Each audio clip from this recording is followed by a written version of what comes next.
What's up, guys? Welcome back to today's video. And in this video, I wanted to talk about 3 little tips. I wanted to show you guys how you can start booking appointments, sales opportunities for your business on Facebook through Facebook Messenger. I know this is a really popular way right now, and I've talked to a lot of people consulting them on how to create better sales opportunities for their business, and a lot of them are trying this method but going wrong with these 3 things. And once you learn these 3 things, you're going to see massive differences in your outreach strategy. You know, I've worked with people that are sending 80 to 100 messages a week, 80 to 100 messages a day, and when they made these 3 little switches, 3 little shifts in how they conducted their conversations, they saw massive differences in the results they were able to get, doubling, tripling, even quadrupling how much meetings they were booking, and thus vice versa, how much sales they were actually closing for their business and how much revenue was coming in. So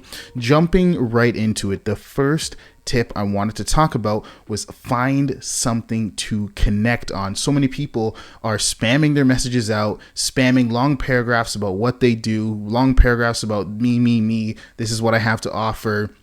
You know, do you want to get on a call? Do you want to buy? Do you want to buy? Do you want to buy?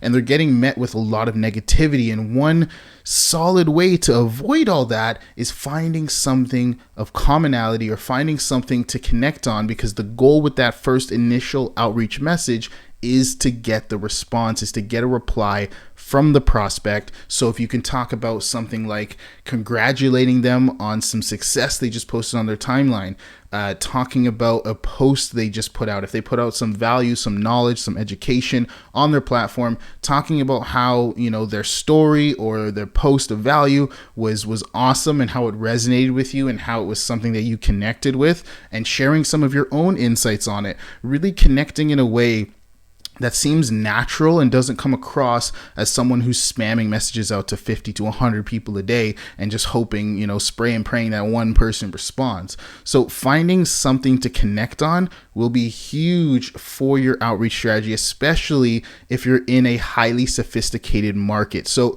if you're in a market where you're reaching out to agency owners, coaches, consultants, if you're reaching out to, a lot of mortgage businesses, real estate professionals, just any business who already has a high volume of people reaching out to them, they are highly sophisticated. They have their inbox is full of people trying to reach out to them. So you're going to have a better way. You're going to have a better way of reaching out to them. You're going to have a better way of getting in touch, getting them to actually respond to your message. So pointing something out that you liked about on their profile, pointing something out that was a compliment, pointing something out where it's commonality between you two, pointing something out that you can give insight on based on what they post.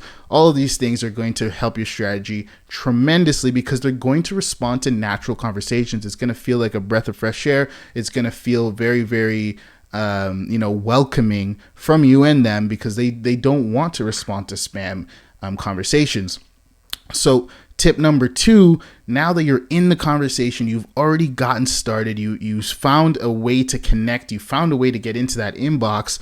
Now you want to not spam questions every time. A lot of people get into this where they're spamming question after question after question after question. Where are you at right now? You know, what's your goal for the 2022? You know, how many clients do you currently have? How much revenue is your business generating? They're spamming all of these, deep questions, these questions that people aren't just willing to open up about right off the bat. And even if they're not deep questions, you're just spamming question after question after question.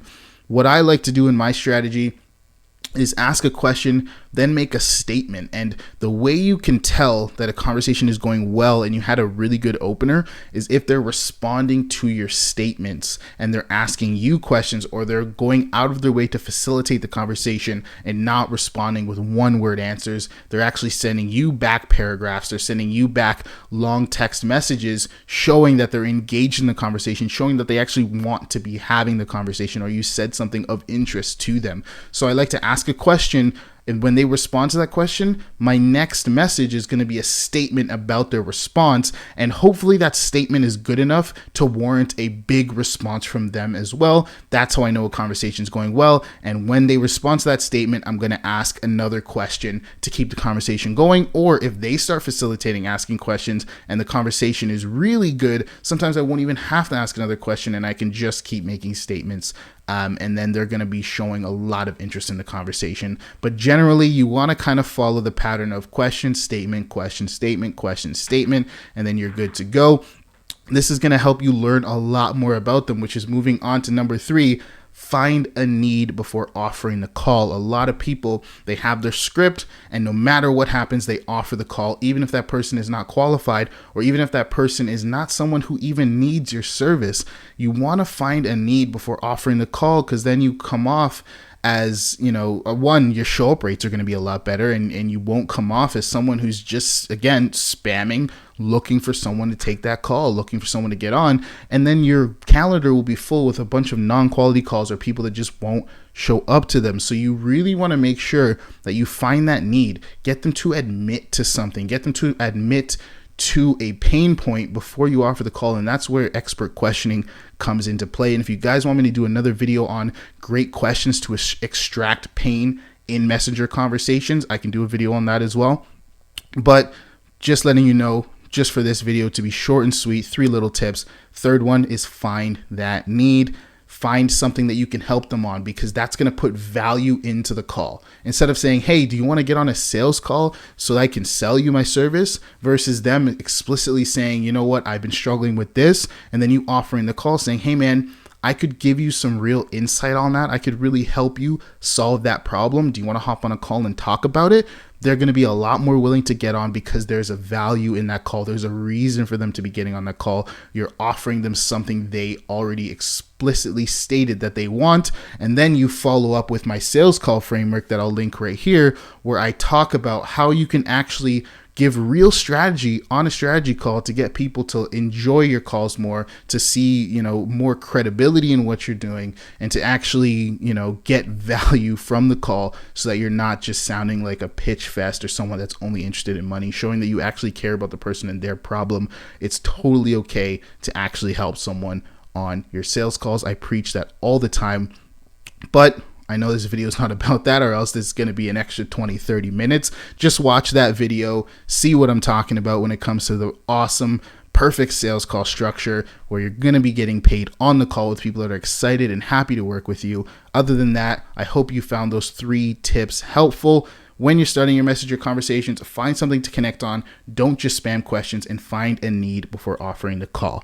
That's all I'm going to talk about today, guys, in this video. Hope you did enjoy. Have a good one. I'll see you in the next video.